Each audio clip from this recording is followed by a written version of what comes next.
Good morning student. Online classes में आपका हार्दिक अभिनंदन। Gender school and society BA BEd BSc BEd 4th year में आप पढ़ रहे हैं महिलाओं के साथ कार्यस्थल पर होने वाला उनका संघर्ष स्थल या होने वाला उत्पीड़न। महिलाओं के साथ में जो उत्पीड़न होता है वो उनके गर्भ में आने से ही प्रारंभ हो जाता है।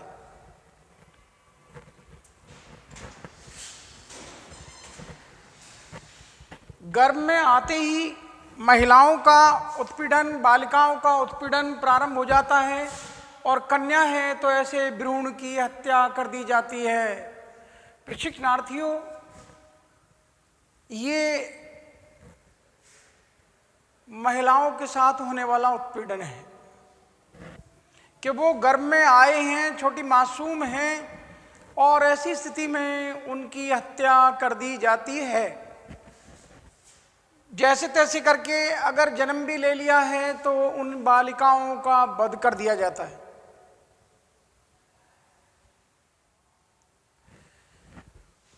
और बच भी जाती हैं तो भेदभाव और शोषण शुरू हो जाता है। तीनों स्थितियां देख लीजिए। गर्भ में आई तो उनके भ्रूण की हत्या कर दी गई, उत्पीड़न शुरू। बालिका बड़ी हुई तो बालिकाओं का वध करने की परंपरा हमारे राजस्थान में कुछ समाजों में, कुछ जातियों में थी। बड़ी हुई तो भेदभाव और उनका शोषण शुरू हो जाता है। कुपोषण, दहेज, सती प्रथा, छेड़छाड़, बलात्कार, ये तमाम जो घटनाएं आप देख रहे हैं ये सब महिलाओं के साथ होने वाले उत्पीड़न की घटनाएं। बालक और बालिका में अंतर, उनके भोजन का ख्याल नहीं रखा जाता और वो कुपोषण का शिकार हो जाती हैं। दहेज ना मिलने पर उन महिलाओं का उत्पीड़न शुरू हो जाता है।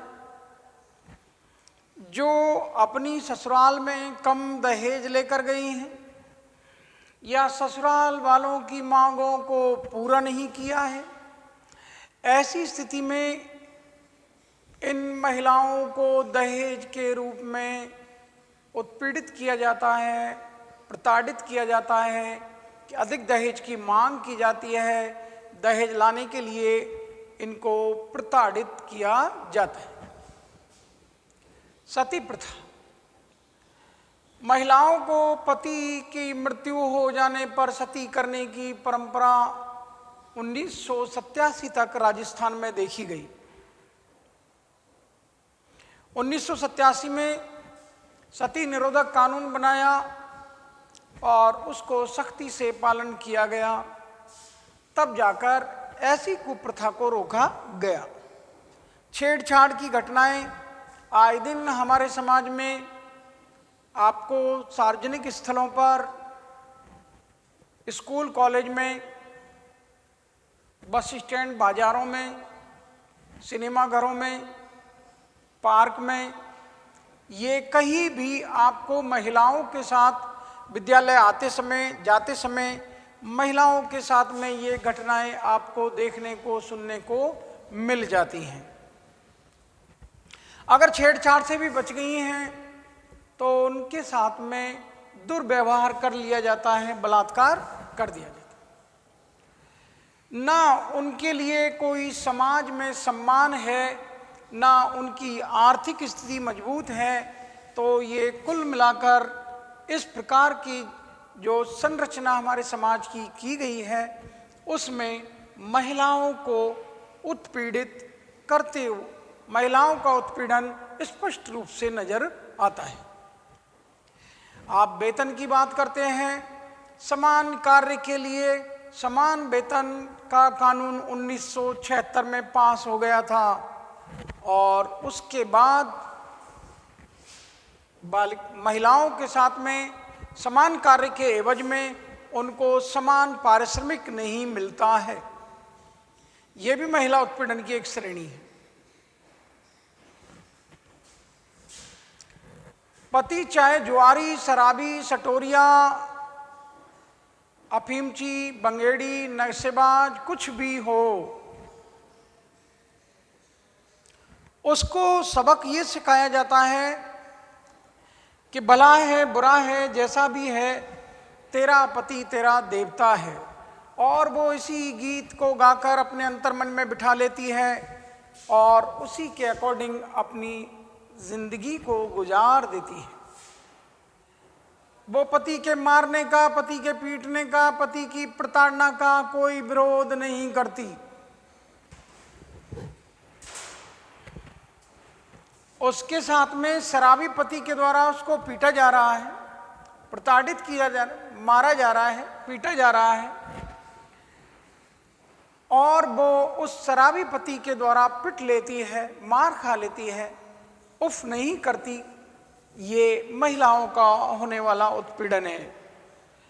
किसी कार्यस्थल पर अगर महिलाएं कार्य कर रही हैं तो उसके सहायक कर्मचारियों के द्वारा, सहायक सदस्यों के द्वारा, या जिस कार्य को कर रही है उस कंपनी के मालिक के द्वारा, उसके ऑफिस के मालिक के द्वारा, उसके ऑफिस के बॉस के द्वारा इन महिलाओं का शारीरिक शोषण भी किया जाता है, यौन शोषण भी किया जाता है।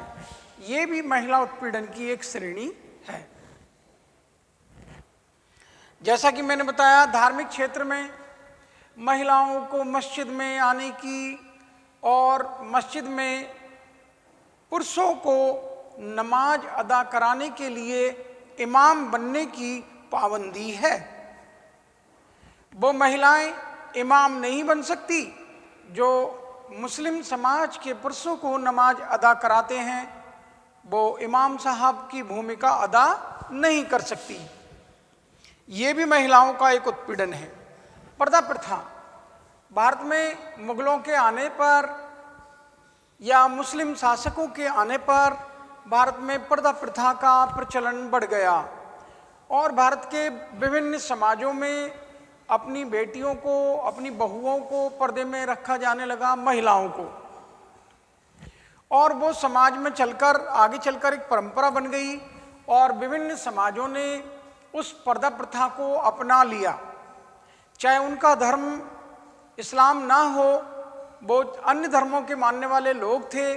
समस्त भारतीयों ने, विभिन्न भारतीय की जातियों ने, विभिन्न वर्गों के समुदाय के लोगों ने, जिन्होंने भी खासतौर से राजपूत समाज में जो एक राजवंश से संबंधित थे और अन्य समाजों में पर्दे प्रथा को स्वीकार कर लिया।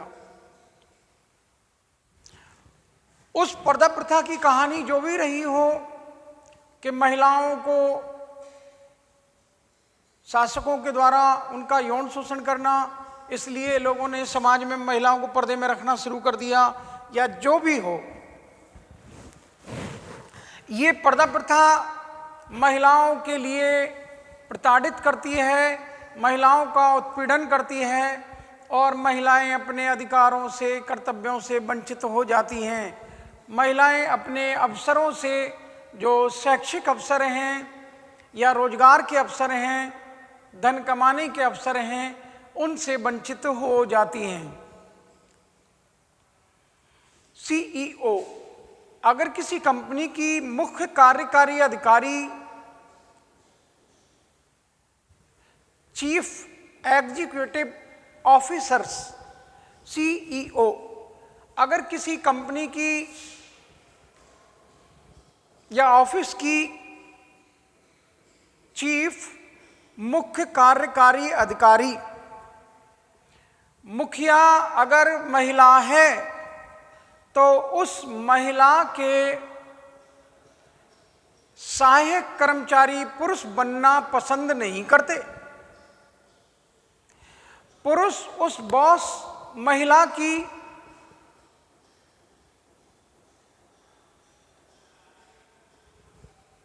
उस प्रभार को, उसके उस पद की गरिमा को पसंद नहीं करते।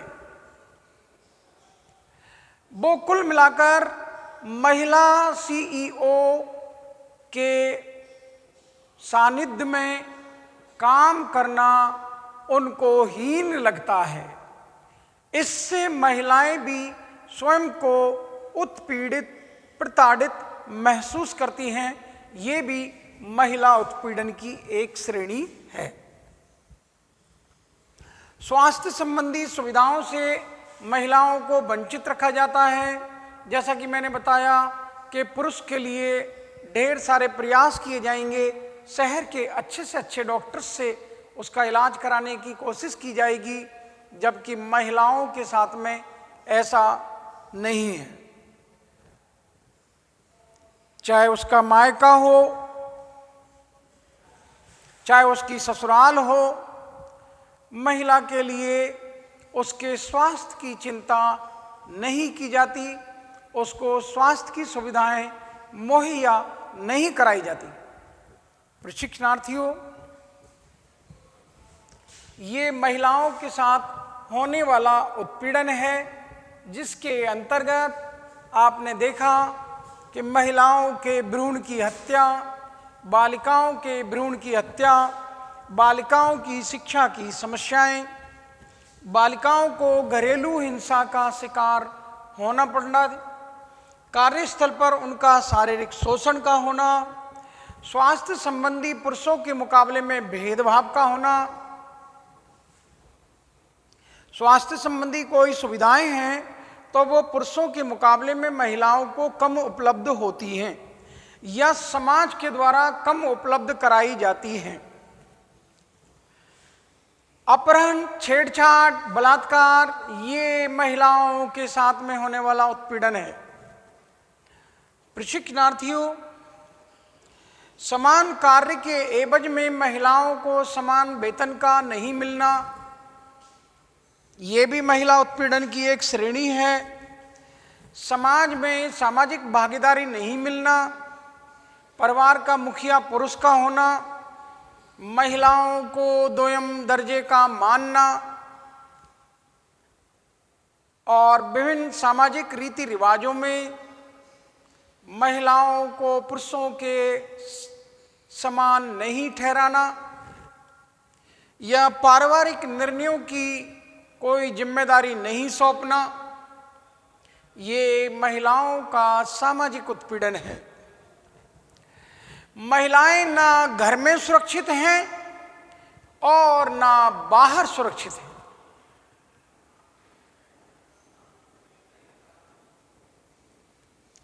घर में पास पड़ोसी की बुरी नज़र उन बालिकाओं के ऊपर, उन महिलाओं के ऊपर बनी रहती है। बाहर सार्वजनिक स्थानों पर उनको असुरक्षा की भावना सताती रहती है और वो खुद को हीन महसूस करती रहती है।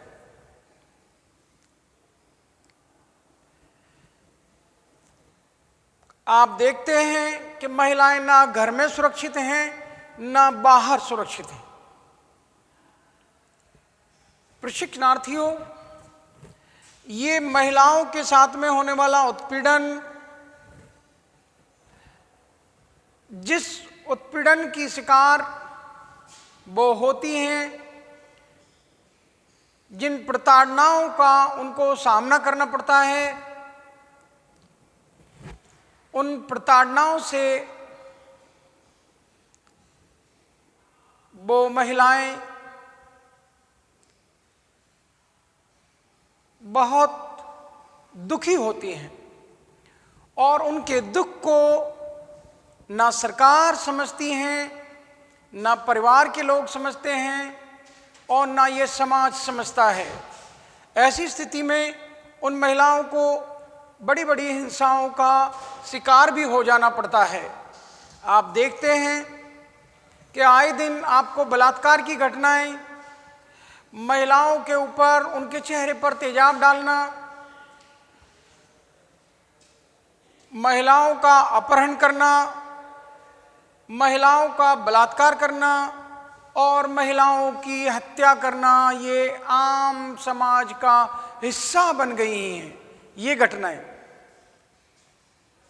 प्रशिक्षणार्थियों, लेखक का या विद्वानों का या सरकार का मकसद सिर्फ इतना सा है कि देश के इन भावी राष्ट्र निर्माताओं को जो ये पाठों से अवगत कराया जा रहा है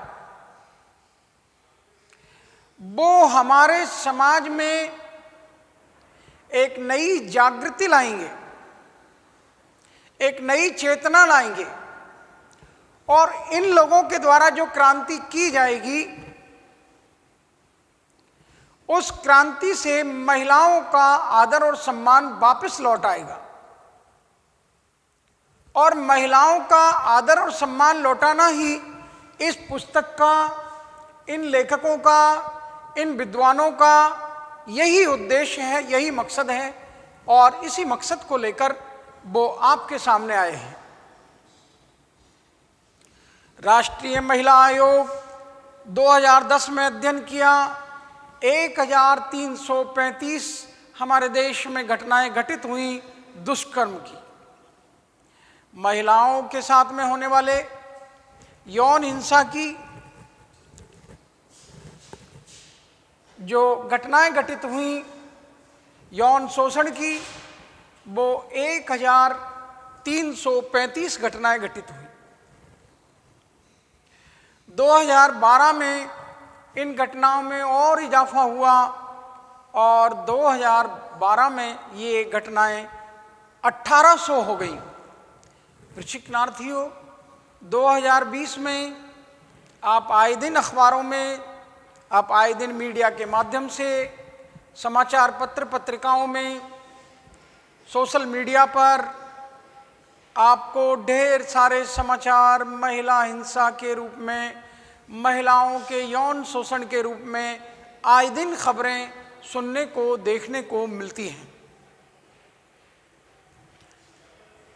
प्रशिक्षणार्थियों, चाहे युग त्रेता का रहा हो, चाहे युग द्वापर का रहा हो, महिलाओं का शोषण या महिलाओं का उत्पीड़न तब भी था, कल भी था, आज भी है और अगर इन लोगों ने चाहा तो आगे नहीं रहेगा।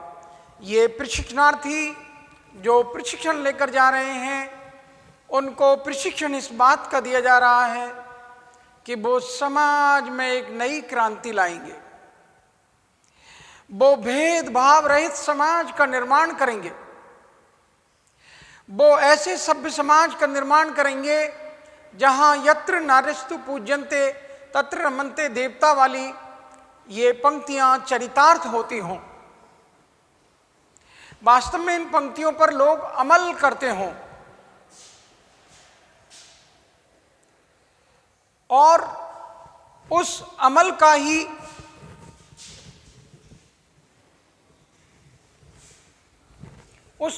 ही ये परिणाम होगा कि हम महिलाओं के साथ उनके कार्य स्थल पर, संघर्ष स्थल पर होने वाले उत्पीड़नों से छुटकारा पा लें।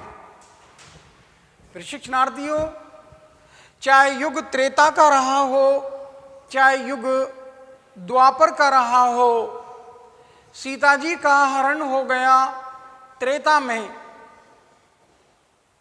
वो भी एक महिला थी और उनका उत्पीड़न हुआ, मानसिक वेदना का उनको सामना करना पड़ा। वो मानसिक रूप से बहुत प्रताड़ित रहीं।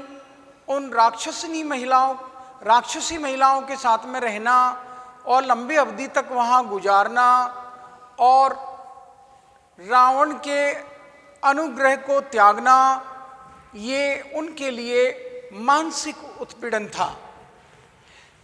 द्वापर में आप आते हैं तो द्रौपदी जी को देख लीजिए कि उनके चीर का हरण किया गया, उनके वस्त्रों का हरण किया गया।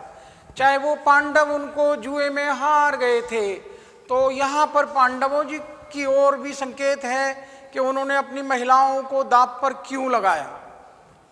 क्योंकि महिलाओं को समाज में दोयम दर्जा प्राप्त था।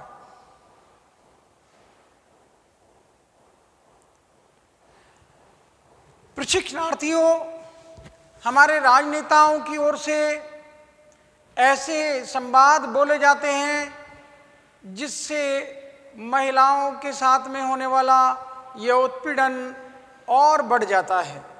खासतौर से नेताओं के द्वारा ऐसे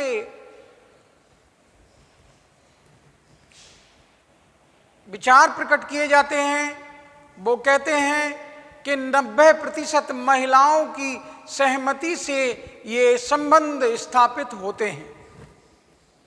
अब इससे महिलाओं की क्या घुटन होगी, क्या तकलीफ होगी, वो क्या महसूस करेंगी कि उनका उत्पीड़न हुआ और ऊपर से नेताजी का ये भाषण और लो। नेताजी क्या भाषण दे रहे हैं कि 90% महिलाओं के साथ में होने वाला यौन शोषण, उसमें महिलाओं की 90% की सहमति होती है।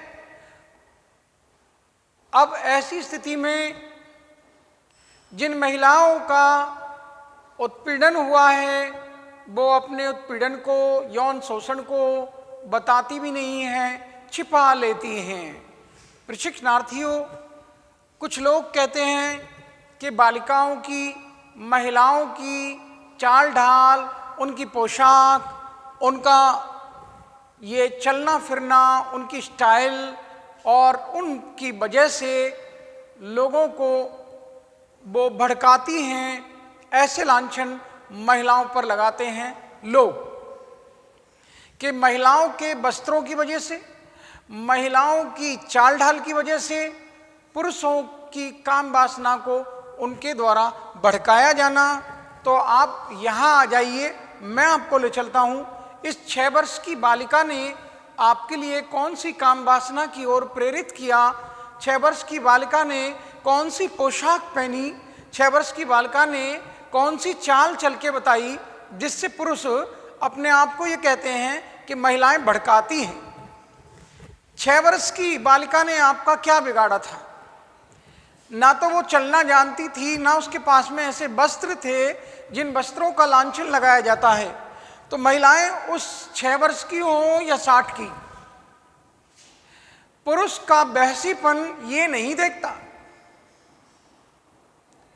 क्योंकि ये उम्र लोग निकाह के वक्त, फेरे लेते समय और विवाह करते समय बालिका की, लड़की की उम्र पूछी जाती है। बहसीपन पर कोई उम्र नहीं पूछते। लोगों को जब पाशविक प्रवृत्ति, पशुता, पशु प्रवृत्ति जब प्रबल हो जाती है तो वो ना 6 वर्ष की उम्र की बालिका को देख रहे हैं, ना 60 वर्ष की बालिका की उम्र को देख रहे हैं। क्योंकि बालिकाओं की उम्र देखी जाती है तो विवाह के मौके पर, निकाह के मौके पर, फेरों के समय बालिकाओं की उम्र को ये समाज के लोग देखते हैं। लेकिन जब वैश्यपन हो तो वो 6 वर्ष से लेकर 60 वर्ष तक की महिलाओं को नहीं देखते, वो उम्र को नहीं देखते। प्रशिक्षणार्थियों, ये महिलाओं के साथ होने वाला बहुत बड़ा उत्पीड़न है। ये पोशाक, ये चाल ढाल, ये भड़काना, ये सब फजूल की बातें हैं। ये हमारी सोच, ये हमारा नज़रिया जो हमको विरासत में मिला है, जो आपने सीखा है, उसी को आप प्रदर्शित करते हो। प्रशिक्षणार्थियों, आगे चलते हैं तो बात आती है कि महिला उत्पीड़न की परिभाषाएं क्या दें। तो United national commission of women's ने अपनी रिपोर्ट में ये परिभाषा प्रस्तुत की है। आपके सामने रखता हूँ कि United national commission of women's की रिपोर्ट के अनुसार महिलाओं को शारीरिक, मानसिक यातना या उनके साथ मारपीट करना, उनका शारीरिक शोषण करना, उनको भूखा रखना, प्यासा रखना, ये सब महिला उत्पीड़न की श्रेणी में आता है। पुनः सुन लीजिए, महिलाओं की इज्जत व आबरू को नुकसान पहुंचाना, अस्मिता को नुकसान पहुंचाना, महिलाओं की अस्मिता को नुकसान पहुंचाना, उनको शारीरिक मानसिक रूप से प्रताड़ित करना, मारना, पीटना, भूखा रखना, प्यासा रखना, ये सारी की सारी बातें और उनके साथ में हिंसात्मक व्यवहार करना, ये सारी बातें महिलाओं को आघात पहुंचाती हैं और ये आघात ही महिला उत्पीड़न है। United national commission of women's की रिपोर्ट में स्पष्ट रूप से परिभाषित किया गया है कि महिला उत्पीड़न क्या है। तो महिला उत्पीड़न यही है, किसी महिला की इज्जत को चोट पहुंचाना, अस्मिता को चोट पहुंचाना, नुकसान पहुंचाना, उसको शारीरिक रूप से, मानसिक रूप से और मारना, पीटना, नुकसान पहुंचाना, प्यासा रखना, भूखा रखना, ये सब यौनिक हिंसा की श्रेणी में आते हैं और उनके साथ में हिंसात्मक व्यवहार करना, ये सब महिला उत्पीड़न की श्रेणी में आते हैं। अगला है रेहाना गाडगिल के अनुसार। रेहाना गाडगिल कह रही हैं कि महिलाओं के शरीर पर आक्रमण करना और कोई भी ऐसा कार्य जो महिलाओं के व्यक्तित्व को अस्वीकारता है, यहाँ पर अस्वीकारता से संबंध है, पुरुष खुद को श्रेष्ठ समझता है और महिलाओं को दोयम दर्जा देता है। तो हमने महिलाओं के व्यक्तित्व को अस्वीकृत कर दिया, उनको एक वस्तु की तरह माना। तो रेहाना गाडगिल यही कह रही हैं कि महिलाओं के शरीर पर आक्रमण करना और कोई उनके लिए ऐसा कार्य करना जिससे महिलाओं के व्यक्तित्व को अस्वीकारा जाता हो, ये उत्पीड़न की श्रेणी में आएगा। आगे हैं मिस्टर स्ट्रॉस। महिलाओं शारीरिक और मानसिक आघात पहुंचाना, चोट पहुंचाना महिला उत्पीड़न की श्रेणी में आता है। मेगार्गी हैं, उनकी बहुत अच्छी परिभाषा है और देख लीजिएगा।